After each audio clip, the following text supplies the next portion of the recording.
जी जी वो रेट वाली टप्पे कशा टप्पे चार बेटे ने बेटा कितने चार बेटे हैं भाई दे जी जी बेटियां चौकियां तेरे 7 बच्चे हैं बाल अल्लाह नाम ਕੁਛ ਦੱਸਣਾ ਚਾਹ ਰਹੇ ਹਾਂ। ਇਸ ਟਾਈਮ ਅਸੀਂ ਅਫਸੋਸ ਕਰਨ ਲਈ ਏਰ ਕਰਨ ਲਈ ਅਸੀਂ ਬੈਠੇ ਹਾਂ ਜੀ। ਤੇ ਫੌਤਗੀ ਤੇ ਜ਼ਾਹਿਰ ਜੀ ਗੱਲ ਹੈ, ਇਨਸਾਨ ਦੁਨੀਆ ਤੇ ਆਂਦਾ ਹੈ ਤੇ ਉਸ ਨੇ ਇੱਕ ਦਿਨ ਜਾਣਾ ਹੁੰਦਾ, ਲੇਕਿਨ ਕੁਛ ਲੋਕਾਂ ਦਾ ਟੁਰ ਜਾਣਾ ਉਹ ਐਸੇ ਮੌਕੇ ਤੇ ਜਿਸ ਟਾਈਮ ਉਹ ਫੈਮਿਲੀ ਉਹ ਖਾਨਦਾਨ ਉਹ ਬਹੁਤ ਜ਼ਿਆਦਾ ਮੁਸੀਬਤ ਦੇ ਵਿੱਚ ਘਿਰੇ ਹੁੰਦੇ ਨੇ। ਇਸ ਵੇਲੇ ਅਸੀਂ ਜਿੱਥੇ ਬੈਠੇ ਹਾਂ ਰਾਜਨਪੁਰ ਤੋਂ ਅੱਗੇ ਕੋਈ 20-22 ਕਿਲੋਮੀਟਰ ਜਹਾਨਪੁਰ ਦੱਸ ਰਹੇ ਹਨ।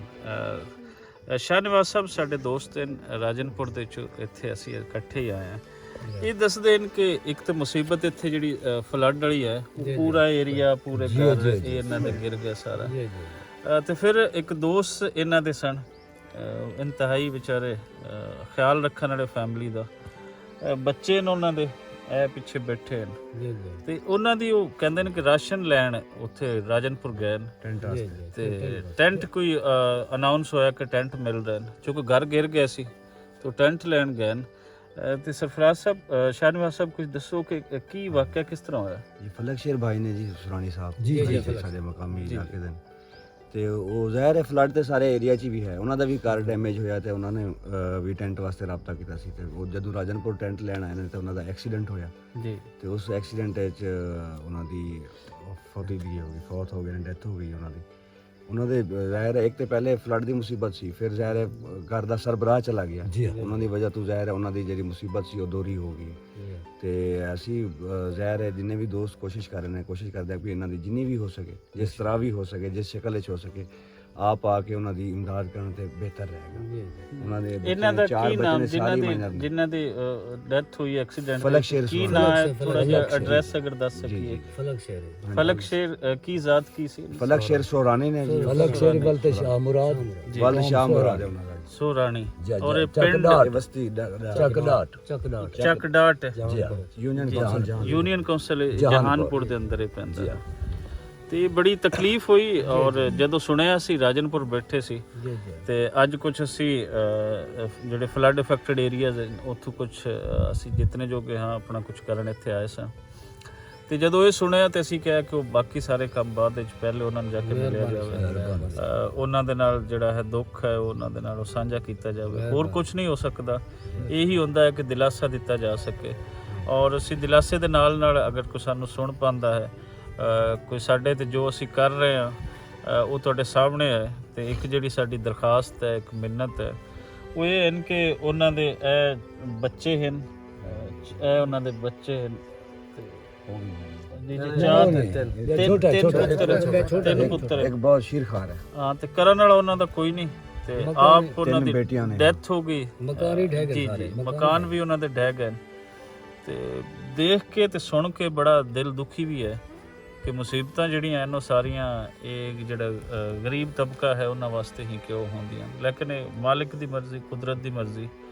ਲੇਕਿਨ ਇਹਦੇ ਵਿੱਚ ਅਗਰ ਅਸੀਂ ਇਹਨਾਂ ਤੋਂ ਅੱਖੀ ਮੋੜ ਲਵਾਂਗੇ, ਮੂੰਹ ਮੋੜ ਲਵਾਂਗੇ, ਤੇ ਫਿਰ ਇੱਕ ਸਾਡਾ ਕੁਐਸਚਨ ਮਾਰਕ ਇਹ ਵੀ ਬਣਦਾ ਹੈ ਕਿ ਮੁਸੀਬਤ ਦੇ ਵਿੱਚ ਜਿਹੜੇ ਕੋਈ ਸੜਦੇ ਲੋਕ ਸਨ, ਅਸੀਂ ਤੁਹਾਡੇ ਤੱਕ ਮੈਸੇਜ ਪਹੁੰਚਾ ਰਹੇ ਹਾਂ। ਅਸੀਂ ਆਪ ਵੀ ਕੋਸ਼ਿਸ਼ ਕਰਾਂਗੇ, ਅਗਰ ਤੁਸੀਂ ਸਾਨੂੰ ਸੁਣ ਰਹੇ ਹੋ, ਤੁਸੀਂ ਕੁਛ ਇਹਨਾਂ ਵਾਸਤੇ ਕਰ ਪਾਉਂਦੇ ਹੋ ਅਤੇ ਤੁਹਾਡੇ ਨਾਮ ਦੇ ਨਾਲ ਅਸੀਂ ਨੈਕਸਟ ਟਾਈਮ ਇੱਥੇ ਆਉਣਾ ਹੈ, ਕੋਈ 3-4 ਦਿਨ ਤੱਕ ਦੁਬਾਰਾ ਫਿਰ ਰਾਜਨਪੁਰ ਪੂਰੀ ਟੀਮ ਨੇ ਆਉਣਾ, ਇੱਥੇ ਕੈਂਪ ਲੱਗੇਗਾ ਤੇ ਅਸੀਂ ਉਦੋਂ ਇਹਨਾਂ ਬੱਚਿਆਂ ਦਾ, ਇਸ ਫੈਮਿਲੀ ਵਾਸਤੇ ਕੁਝ ਕਰਨਾ ਚਾਹੁੰਦੇ ਹਾਂ। ਇਹਨਾਂ ਦਾ ਘਰ ਕੋਈ ਛੱਤ ਹੋ ਜਾਵੇ, ਕਿਸੇ ਤਰੀਕੇ ਦਾ ਨਾ ਬੇਪਰਦਗੀ ਨਾ ਹੋਵੇ, ਕੋਈ ਦੀਵਾਰ ਕੋਈ ਖੜੀ ਹੋ ਜਾਵੇ, ਇਹਨਾਂ ਦੀ ਸਪੋਰਟ ਹੋ ਜਾਵੇ, ਕਿਉਂਕਿ ਇਹਨਾਂ ਦਾ ਤਾਂ ਕਰਨ ਵਾਲਾ ਹੀ ਹੁਣ ਕੋਈ ਨਹੀਂ ਰਿਹਾ। ਕੋਈ ਗੱਲ ਨਹੀਂ। ਬਾਕੀ ਸਾਰੇ ਜਿਹੜੇ ਹਨ ਇਹ ਪਿੰਡ ਦੇ ਨੇ, ਦੱਸੋ ਜੀ ਕੁਝ ਕਿ ਕਿਵੇਂ ਦੇ ਹਾਲਾਤ ਨੇ ਇੱਥੋਂ ਦੇ? ਹਾਲਾਤ ਤੁਹਾਡੇ ਅਗਵਣ ਸੀ ਸਾਫ ਜ਼ਾਹਿਰ ਹਨ, ਦੁਨੀਆ ਹੀ ਦੇਖਦਾ ਪਏ, ਸੁਣਦੇ ਵੀ ਪੈਨ ਤੇ ਜਹੀਂ ਢਹਿ ਗਏ। ਰਿਜ਼ਕ ਦੇਵਣ ਵਾਲਾ ਅੱਲਾਹ ਦੀ ਜ਼ਾਤ ਹੈ ना। असा कहीं किते पिछू वेंदू सिर्फ सरदार मंजूर खां कने क्यों जेरा को नसीब दा मिल है या कोई कहीं कने कहन से के ना कोई दे दे ਇੱਥੇ ना ਤੱਕ कहीं ਤੇ दे अपड़दा लेन भी दे कोई नहीं ना, ਇੱਥੇ ਤੱਕ ਤੇ अपड़दा भी कोई अपड़दा नहीं, ना रस्ते कहीं इतने लेने खराब च लगदो कोई नहीं। हाँ छोड़े ना कहीं कने वेंदू। ਔਰ ਮੈਂ ਜਿਹੜੇ ਲੋਕ ਇੱਥੇ ਸਪੋਰਟ ਕਰ ਰਹੇ ਹਨ ਉਹ ਬੜਾ ਹੀ ਆਸਾਨੀ ਲੱਭਦੇ ਨੇ। ਮਤਲਬ ਰਾਜਨਪੁਰ ਆਏ, ਰੋਡ ਤੇ ਖੜੇ ਹੋਏ, ਚੀਜ਼ਾਂ ਵੰਡੀਆਂ, ਉਹ ਪੇਸ਼ਾਵਰ ਟਾਈਪ ਜਿਹੜੇ ਲੋਕ ਹੁੰਦੇ ਨੇ ਜਿਨ੍ਹਾਂ ਨੂੰ ਮੰਗਣਾ ਆਉਂਦਾ ਹੈ, ਜਿਹੜੇ ਸਾਲ ਦੇ 12 ਮਹੀਨੇ ਮੰਗਦੇ ਨੇ, ਸਾਲ ਦੇ 365 ਦਿਨ ਮੰਗਦੇ ਨੇ, हकीकत ਲੇਕਿਨ है। ਉਹਨਾਂ ਨੂੰ ਵੇਖਣਾ ਚਾਹੀਦਾ ਹੈ ਕਿ ਨੁਕਸਾਨ ਕਿੰਨਾ ਦਾ ਹੋਇਆ। ਤਕਲੀਫ ਕਰੋ, ਇਹਨਾਂ ਪਿੰਡਾਂ ਦੇ ਵਿੱਚ ਆਓ। ਇਸ ਤਰ੍ਹਾਂ ਅੱਗੇ ਜਿਵੇਂ ਇਹ ਜਹਾਨਪੁਰ ਹੈ ਜੀ, ਜਹਾਨਪੁਰ ਯੂਨੀਅਨ ਕੌਂਸਲ ਜਿਹੜੀ ਹੈ, जहानपुर ਅਸੀਂ ਇੱਥੇ ਆਏ ਹਾਂ ਤੇ ਇੱਥੇ ਰਸਤਾ ਨਹੀਂ ਹੈ। ਤੁਹਾਨੂੰ ਅਸੀਂ ਕੋਈ ਮੰਜ਼ਰ ਇੱਥੇ ਤੋਂ ਦਿਖਾਵਾਂਗੇ ਜਿਸ ਤਰ੍ਹਾਂ ਦੇ ਰੋਡ ਤੇ ਤਕਲੀਫ ਕਰੋ, ਅੱਗੇ ਅਪੜੋ, ਲੇਕਿਨ ਰੱਬ ਦਾ ਨਾਂ ਜੇ ਇਹ ਨਾ ਕਰੋ ਕਿ ਪਿੱਛੇ ਜਿਹੜੇ ਲੋਕ ਤੁਹਾਨੂੰ ਇਕੱਠਾ ਕਰਕੇ ਦਿੰਦੇ ਨੇ, ਲਾਹੌਰ, ਫੈਸਲਾਬਾਦ, ਜਿਹੜੇ ਵੀ ਸ਼ਹਿਰਾਂ ਦੇ ਅੰਦਰ ਇਕੱਠਾ ਕਰਕੇ ਦੇ ਰਹੇ ਨੇ, ਔਰ ਤੁਸੀਂ ਉਹ ਆਪਣੀ ਜਾਨ ਛੁਡਾਉਂਦੇ ਹੋ ਇੱਥੇ ਆ ਕੇ, ਤੁਸੀਂ ਸੁੱਟਣ ਦੀ ਕਰਦੇ ਹੋ। ਉਹ ਹੱਕਦਾਰਾਂ ਲਈ ਜਿਹੜੀ ਚੀਜ਼ ਹੈ ਉਹ ਹੱਕਦਾਰਾਂ ਤੱਕ ਆਪਣੀ ਚਾਹੀਦੀ, ਬਸ ਇਹੀ ਮੇਰੀ ਮਿੰਨਤ ਹੈ। ਔਰ ਇਸ ਫੈਮਿਲੀ ਲਈ, ਇਹਨਾਂ ਪਿੰਡਾਂ ਲਈ ਰਾਸ਼ਨ ਤੋਂ ਅੱਗੇ ਵੀ ਕੁਝ ਚੀਜ਼ਾਂ ਚਾਹੀਦੀਆਂ ਹੁੰਦੀਆਂ ਹਨ, ਉਹਨਾਂ ਦਾ ਵੀ ਖਿਆਲ ਕਰੋ। ਹਲੇ ਤੱਕ ਕਿਤਨੇ ਘਰਾਂ ਨੂੰ ਰਾਸ਼ਨ ਮਿਲ ਚੁੱਕਾ ਜਿਹੜਾ ਇੱਥੇ ਆ ਕੇ ਕਿਸੇ ਨੇ ਦਿੱਤਾ? सही सिर्फ कोई शख्स का राशन नहीं है या असर तक ਕਿਤਨੇ ਘਰਾਂ ਨੂੰ ਟੈਂਟ ਮਿਲ ਚੁੱਕੇ? कहीं को नहीं मिला। ਲੋ ਜੀ ਇਹ ਹਾਲਤ ਜੀ।